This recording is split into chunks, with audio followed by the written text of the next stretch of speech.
Hello everyone, I'm Jack Fisher and welcome to my world. And when DC Comics launched its new Absolute Universe, it dared to do more than just give us overly gimmicky versions of its iconic characters. Much like Marvel did with its Ultimate Universe in the early 2000s, Absolute DC is building a new DC universe from the ground up. And naturally, its main trinity, Batman, Superman, and Wonder Woman, are the foundations for this universe. They're still the same characters we know and love, but they're shaped by a world that's far less ideal. Being a hero in this universe is meant to be harder, and the circumstances of these characters are made a lot harsher. As such, they must follow a different path towards becoming the heroes they're destined to be. And so far, that path has been very compelling. Absolute Batman gave us a version of Bruce Wayne who was born without immense wealth and resources, but he still becomes Batman in a version of Gotham City that badly needs him. Absolute Superman gave us a version of Kal-El who doesn't have a fortress of solitude, nor does he have an ideal upbringing on a Kansas farm in the American heartland. But he still becomes Superman because his adopted homeworld badly needs Superman. Now, both of those characters have developed in remarkable ways within their respective comics. I could probably do entire videos about these new versions of Batman and Superman, but for this video, I want to focus on Wonder Woman, because in terms of the ambitious goals of the Absolute Universe, her story was always going to be the most challenging. Unlike other major DC heroes, the foundation of Wonder Woman's story has rarely been reimagined beyond a certain point. Aside from a few Elseworld stories, much of her narrative tends to follow a basic formula. She's born on this hidden island called Themyscira, or Paradise Island in some takes. She's a member of the Amazons, a race of immortal warrior women imbued with power by the Greco-Roman gods. She's the daughter of Hippolyta, the queen of the Amazons, and after encountering Steve Trevor, the first man and the first outsider she's ever met, she ultimately chooses to leave her homeland and become a warrior for man's world. While there have been variations of these details over the years, Wonder Woman's backstory has remained fairly consistent. Sure, there are many reasons for that, but when a character is as iconic as Wonder Woman, making any major changes to her story is going to be challenging. And with few exceptions, few efforts have worked in the long run. But Absolute Wonder Woman needed to shake things up. It needed to tell a different story for Wonder Woman. But it couldn't be so different that she didn't feel like Wonder Woman. It really is a tough balancing act. But writer Kelly Thompson really rose to the occasion. She took Wonder Woman out of her island paradise and puts her through hell, literally. Now, as far as we know, the circumstances of her birth are the same. She is still an Amazon. She is still the daughter of Hippolyta, molded from clay and imbued with life by the gods. But shortly after she's born, Apollo takes her and delivers her to Circe. Now, historically, Circe has been an antagonist in Wonder Woman's story. She's a powerful sorceress who often clashes with the Amazons and many other magic wielders throughout the DC universe. But in the Absolute Universe, she's a prisoner, having been defeated and exiled by the gods to a desolate island in hell. Then, Apollo arrives and presents her with this infant child. He doesn't ask her if she wants a child, he just said, "This child is your responsibility now." And as for the rest of the Amazons, they've all been imprisoned by the gods for some unnamed crime. As far as Circe knows, this infant is the last Amazon, and now she's tasked with raising her. It's a hell of a position to be in. Circe is known for a lot of things in DC Comics, but being a nurturing mother isn't among them. She really doesn't get a chance to ask more questions, or even refuse the task Apollo sets for her. He just leaves this infant Diana with her, in hell, to raise all by herself. Now, as a concept, this really flips the script on a key aspect of Wonder Woman's character. Traditionally, she's raised on an island paradise. She comes from this ideal world of warrior and feminine strength. But in the Absolute Universe, she's completely ripped from that world and placed in its complete antithesis. Growing up in hell, raised by a powerful witch who was soundly defeated and humiliated by the gods, these are not good circumstances for any child. The only thing baby Diana still has is her Amazon heritage. Now, initially, Circe doesn't seem to care that she's the de facto mother of this child. She's oddly casual about letting her just lie around while a serpent comes crawling into her cradle. She fully expects the infant Diana to just perish under the harsh conditions in hell. But she doesn't. Even as an infant, Diana fights off the creatures of hell that try to attack her. It's like a reflex to her, a clear manifestation of her warrior heritage. She even tries to befriend some of these creatures. But remember, this is hell. The creatures who dwell here are not known for being friendly. And yet, this still works for Wonder Woman because it reflects her capacity for compassion, something that's key to her character no matter the circumstances. That really makes an impression on Circe. It gives her a reason to take an interest in this child. She still doesn't exude a sense of unconditional motherly love, but she does come to see Diana as a daughter. She even starts to care for her.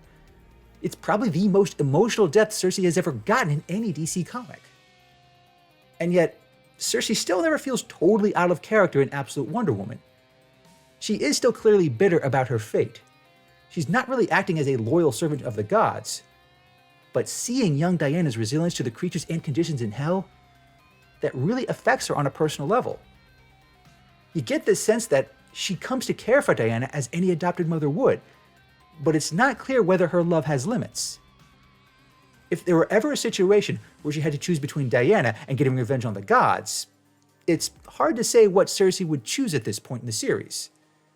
Now, as of the making of this video, this is something that Absolute Wonder Woman has not explored in great detail, but it feels like one of those plots that will be confronted at some point. And as Circe is carrying out this motherly role that has been thrust upon her, Diana still grows into this hardened, capable woman. She learns how to fight. She learns how to use magic, which she eventually goes on to employ in battle. And instead of a shield and a lasso that she uses to protect, Diana wields an oversized magic sword alongside with a lasso that torments anything it traps. In terms of being a warrior, Absolute Wonder Woman has all the necessary abilities and grit. But her tools and tactics are notably different. They're much more aggressive, favoring offense over defense. It feels like something other versions of Wonder Woman could probably do, but it's uniquely appropriate for her in the Absolute Universe. From the very first issue onward, we see these different tactics manifest in battle. Wonder Woman still protects the innocent, but her preferred method of doing so is to attack the source of the danger, using her mystical abilities to complement her physical abilities.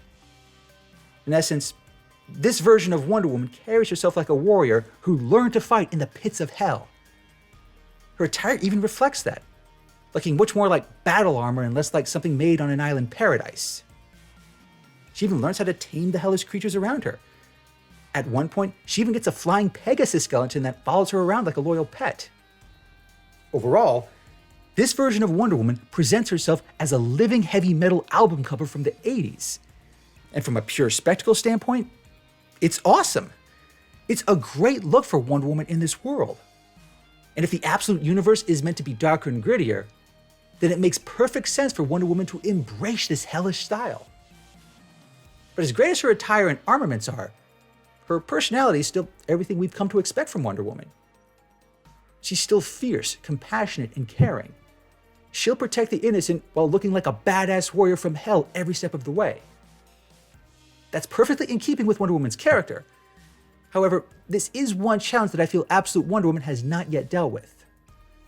Her change in attire, her change in tactics, and even her change in weapons all make sense. But in the context of her story, her being taken from her mother, raised in hell by a sorceress, and cut off from the outside world, it makes far less sense for her to still have the same personality as she does in other iterations. Yes, there is this innate goodness to Wonder Woman that we see in other heroes like Superman. Changing her circumstances does not change that goodness. But how it manifests and blossoms despite her circumstances, that hasn't really been fleshed out yet. Given what the gods do to her and the Amazons, Diana has every reason to become this angry, wrathful warrior. Despite the curse Apollo put on Circe, Diana does eventually learn about the Amazons. She also learns of her heritage, and that does make for some dramatic moments, but it doesn't ultimately change how she carries herself. It also doesn't really change how she meets Steve Trevor.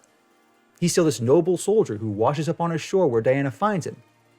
The only difference is Steve reacts quite poorly to finding out he's in hell, which is entirely understandable. But it's still another element of Wonder Woman's narrative that wasn't significantly changed. Steve Trevor's role in Diana's story is almost identical to most mainline versions. Compared to someone like Lois Lane in Absolute Superman or Alfred Pennyworth in Absolute Batman, there's not much new that he brings to the table, other than being the catalyst that leads Wonder Woman to leaving her home. His role as a partner and love interest doesn't appear to be that different. He's still infatuated with Diana the moment he sees her. And while Diana's feelings aren't as overt, the foundation is there. And the apprehension she ends up facing from the media, the military, and other authorities are fairly typical. While that element has been played up more in recent years, it still feels overly familiar. The only real difference is the aesthetic. In terms of the path Diana follows when she leaves her home, it's really not deviating too much from the Wonder Woman mythos we already know, especially when compared to what we've seen in other Absolute comics. Now, this could all change as the series unfolds. There could be many more dramatic upheavals down the line for Absolute Wonder Woman. Maybe we'll get more flashbacks showing how she maintained her compassion despite being raised in hell. Maybe we'll get a different relationship dynamic between Diana and Steve Trevor. Maybe the unresolved plot with the Amazons will lead to more radical changes to Wonder Woman's journey throughout this new DC universe. But for the most part, I think Absolute Woman has done more than enough to reinvent the character in a meaningful way. Regardless of how major or minor the changes, this version of Diana still feels like Wonder Woman in all the necessary ways. She's still a warrior with a strong, compassionate heart. She still fights to protect the innocent against monsters, demons, gods, and demigods. She just looks a lot more metal while doing it. There really is a lot to like about Absolute Wonder Woman and DC's Absolute Universe as a whole. It still has challenges to overcome. I believe it still needs to do more to make this version of Wonder Woman stand out for all the right reasons. But this series has already succeeded in one critical aspect. It successfully reinvented Wonder Woman in a compelling way. That is a rare and noteworthy achievement for such an iconic character. It was always going to be the hardest challenge for this new Absolute Universe. And while I still have my share of criticisms, I am absolutely confident that this new version of Wonder Woman will succeed in the long term.